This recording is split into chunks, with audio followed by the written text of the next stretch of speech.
Hey guys, my name's Alana and welcome back to my YouTube channel. On this channel I post mental health videos, singing covers and beauty/lifestyle videos, and for today I'm going to be explaining to you how I got diagnosed with bipolar disorder. So, bipolar disorder is a mood disorder if you weren't aware, and there are different types of bipolar. I'm pretty sure there's 4 types, but don't quote me on that because I can't remember exactly. But I am diagnosed with bipolar 2 disorder. So basically this means that I typically experience more depression than hypomania or mania. And I know that technically in the DSM, bipolar 2 doesn't have mania. It's more hypomania, but I actually have experienced a manic episode, but this is under investigation as I am still quite young. I'm 21 and I've also just recently changed psychiatrists. So that is something that's being looked into. My diagnosis has kind of been changed from 1 to 2 and then a bit confusing to people. So yes. But anyway, right now I'm diagnosed with type 2, but that's just a disclaimer that if I say mania, that's what I mean. If you want to look on my channel, I have a bunch of videos about bipolar. I have videos on what bipolar is in detail, about what to do if you're struggling with it. I have video on the medication Epilim that I take for bipolar disorder. And I also got a video showing me in a manic episode and me explaining the manic episode after. So, but today I'm mainly focusing on how I actually got diagnosed, because I think this is so different and diverse for each person, and it can be really confusing, you know, if your loved one or if you yourself has mental health issues and you just don't know where to start. So keep in mind, I do have other mental health diagnoses, and bipolar can often be difficult to diagnose because it can mimic other disorders, particularly BPD, which actually have borderline personality disorder as well as bipolar, and often people can get either wrongly diagnosed with BPD when they have bipolar or wrongly diagnosed with bipolar when they actually have BPD. I'm just gonna say the main difference between BPD and bipolar is that bipolar episodes are long. They're longer periods of time. So they're at least 4 days or longer. It could be up to months. Whereas with BPD, mood swings are typically hour changes, maybe minute changes. It can be changes within days. So you're generally not going to experience the same symptom like depression for days and days and weeks and weeks and weeks with BPD. So I also have a video on borderline personality disorder and what it is. Yeah, so they're the main differences. The way that I got diagnosed was kind of a long process. And I'm gonna try my best to do it in an order that is not confusing, but I've been under so many services and different professionals, it gets a bit crazy. So the first kind of point of contact with the mental health system was when I was about to turn 18. So I was like 17, but in a couple months I was about to turn 18. And I was on a waiting list for a public mental health service that we have within Australia called Headspace. I had gone to the doctor complaining about anxiety. I didn't feel comfortable really with this doctor, so I didn't say anything else. And I just wanted a referral to Headspace, so I said, can I have a referral? I got referred to the service. I got access to the 10 sessions or whatever that you get under Medicare here in Australia for free.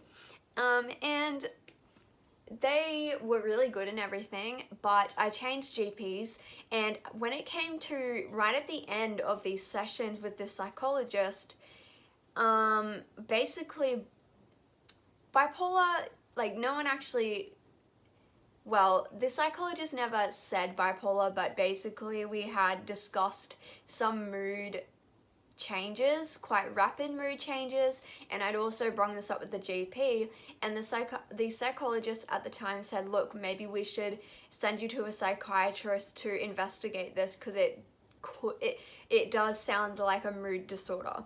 So my GP also said what you're explaining does sound like bipolar. Prior to this other GP, which I liked, and he was really good, had given me antidepressant called fluoxetine, and I had started it. And I had gone back to him saying, oh, it's working really well. But looking back now, I realized it was actually making me hypomanic, and I started getting rapid cycling into depression and hypomania, sorry. So this started happening, and then I realized, wait a second, I'm actually depressed.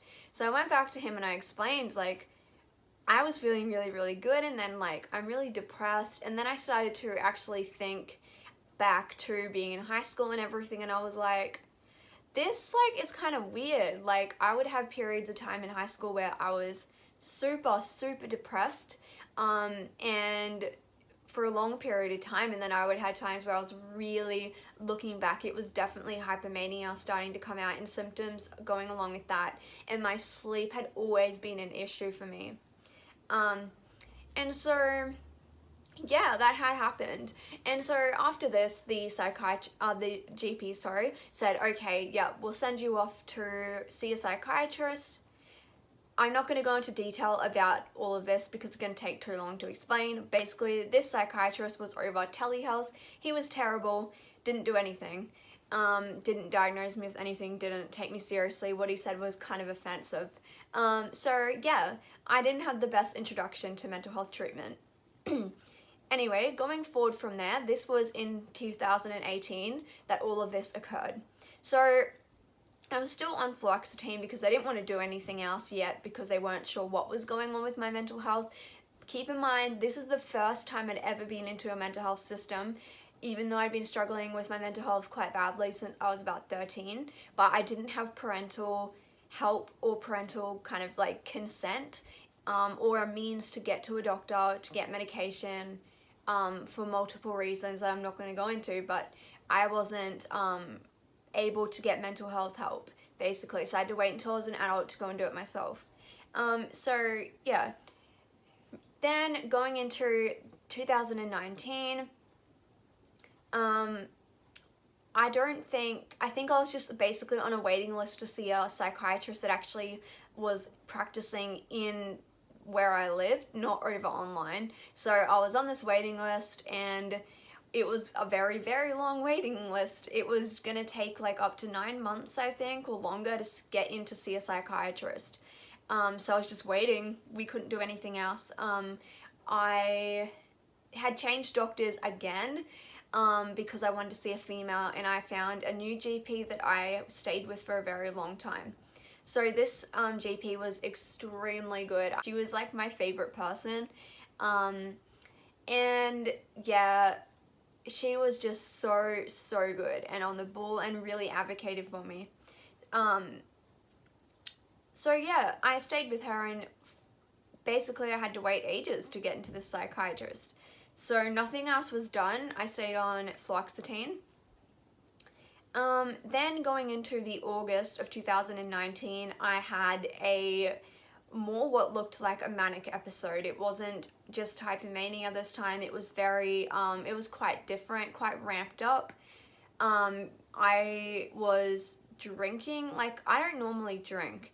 My family doesn't really drink either, so this is odd behavior for me. So what I'm explaining might be normal for other people, but for me and my personality, this was definitely strange. So I think I went into detail of this with a different video on bipolar, so I'm just going to quickly explain. But basically, this is important though, because this is how I got diagnosed. I had this episode that lasted for around like 3 weeks, I think, maybe 2 to 3 weeks, and I was drinking. I went and bought alcohol. I was drinking, and then I went and like told my parents I was drinking. I drove. after I had drunk alcohol, which I would never do in my sane mind. I was driving very recklessly.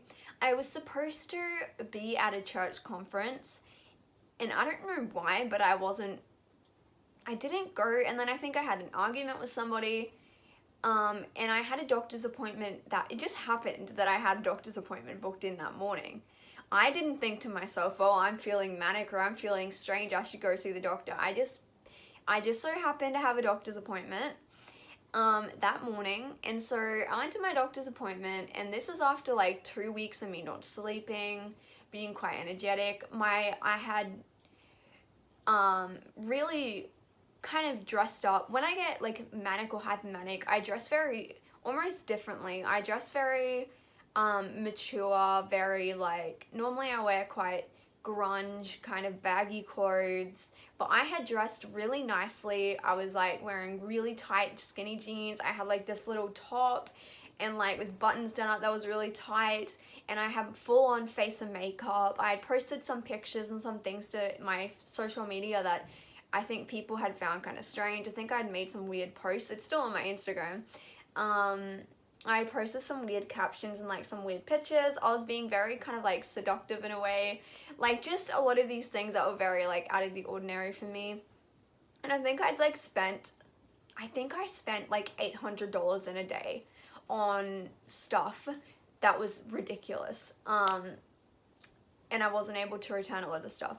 So they were some of the things that were happening, and I happened to be kind of like almost coming off the end of this, and I went and saw my doctor, and we kind of had the appointment, and she kind of picked up that something was going on, and I kind of said, look, I'm feeling really strange, I don't know. I explained what had happened, and I was like, I'm supposed to be going to like this church thing and like whatever. I explained this thing, and she was like, okay, I think you should go to emergency. I'd never gone to the emergency department for mental health before, so I had no idea what to expect. She's like, we can get an ambulance to come get you, because there was literally an ambulance like station like right across the road. Like you walk like 4 steps and there's an ambulance station there, and there's also a police station there. So she's like, we can call an ambulance, or we can just like bring your mom and she can come and get you, right? So my mom came. She was like, yes, I can't even remember what conversation I had. This is very blurry. So I go to emergency, I wait for a couple of hours or whatever. This was the shortest emergency visit though. Normally I go there and it's like 10-hour wait, ridiculously long.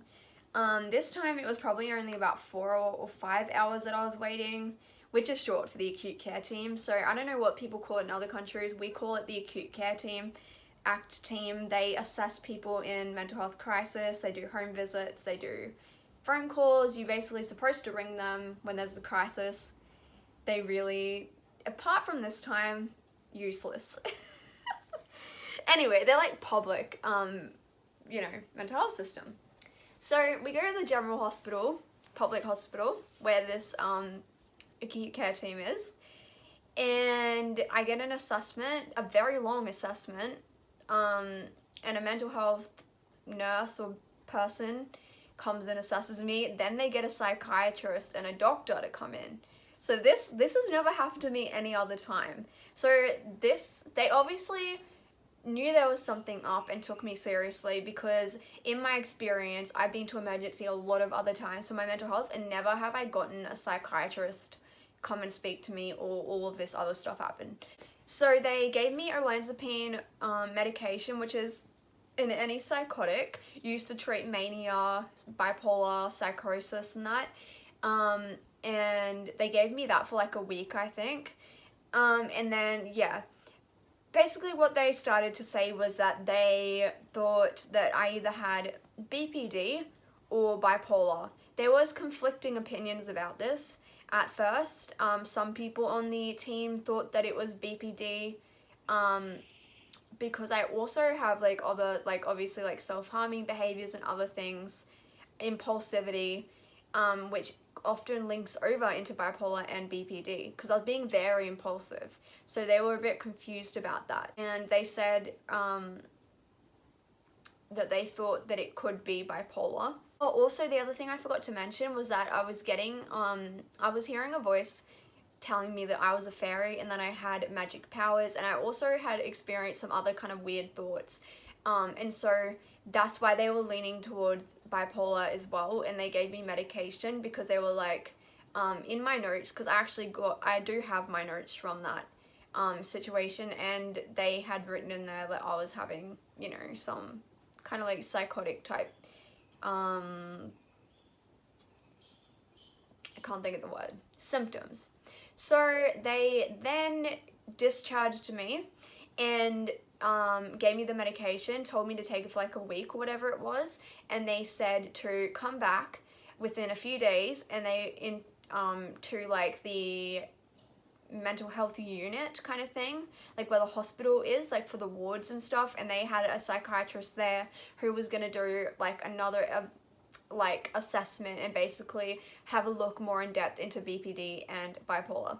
So the acute care team gave me a couple of phone calls to discuss what they thought and everything, and to make sure I was safe and okay. They did like a home visit to check on me. I ended up going into like a depressive episode after this, and getting really depressed after this. So when they had come, I was quite depressed and everything. So that was also another indication that they thought it was bipolar, because I had that mania going into depression. I saw this other psychiatrist who was really great and really amazing, and she actually had diagnosed me with bipolar 1 and said that she said I had definitely symptoms of BPD, but she thought it was more along the lines of bipolar 1. So she diagnosed me with bipolar 1. So this was how I was kind of officially diagnosed with bipolar. It came out of this. But obviously a lot of other mental health professionals had brought this up, and then this kind of clarified it. I actually ended up being put under, I almost completely forgot this. So after being discharged from the hospital, they put me under a hospital, public mental health like hospital team called YPEAT, which is called Young Person Early Intervention Team. This team would deal with people who were diagnosed, newly diagnosed, and their families with psychosis, or schizophrenia or bipolar. So they dealt with that. They would support you if you went into hospital. They ran social groups. I actually met one of my good friends who's been on this channel before, called Bridget. Through that team, we did like music groups. You could, whatever, do stuff. My diagnosis got changed to type 2. I'm not really sure why. It just did.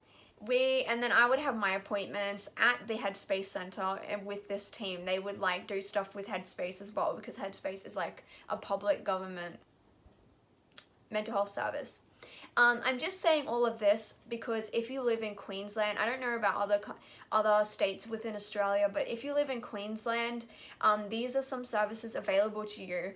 I had no idea these existed. I'm naming these specifically because if you live in Queensland and you want to look into any of this stuff, that's why I'm saying it. I have no idea about other countries, but that's what we have here. So yeah, basically this YPEAT team took me in for about like 6 months. They managed medication. I went on lithium. They helped me with educating me on bipolar. I ended up getting diagnosed with BPD later on as well, and a bunch of other things. But yeah, they basically just managed everything. I had a case manager who was an OT. She was amazing, and she did like counseling and a lot of OT stuff with me, and a lot of sensory stuff with me, which really helped me. She was really, really good, and their team was really great. Honestly, that's the only kind of good thing that's ever come out of going to emergency. The other times, they've never really done anything, and they've been pretty useless. But this time, the first time I did get in contact, I think because it was my first time going to emergency, they took me seriously, and because I was presenting with quite a lot of symptoms and very impulsive, they obviously had to do something about it. And it was a very positive experience for this time. So that's how I got diagnosed. Very long video, I'm sorry, but it was kind of a long process and complicated, and you know, being diagnosed with a serious complex mental health disorder like bipolar shouldn't ever just be done quickly. Like, you should get a second opinion. Like, definitely make sure that everything has been looked into and stuff like that, because you don't want to be wrongly diagnosed with a illness or a disorder. And the medication for bipolar are usually lifelong and they're quite intense. So I currently take Epilim. I've done a whole video on lithium and Epilim if you're interested. So thank you guys for watching this video. I hope it was helpful. If you have any questions, feel free to comment them. Follow my TikTok, it's Alana Recovers. My Instagram is also Alana Recovers. Everything's linked down below. I'd love for you to check that out. And I'll see you guys in my next video.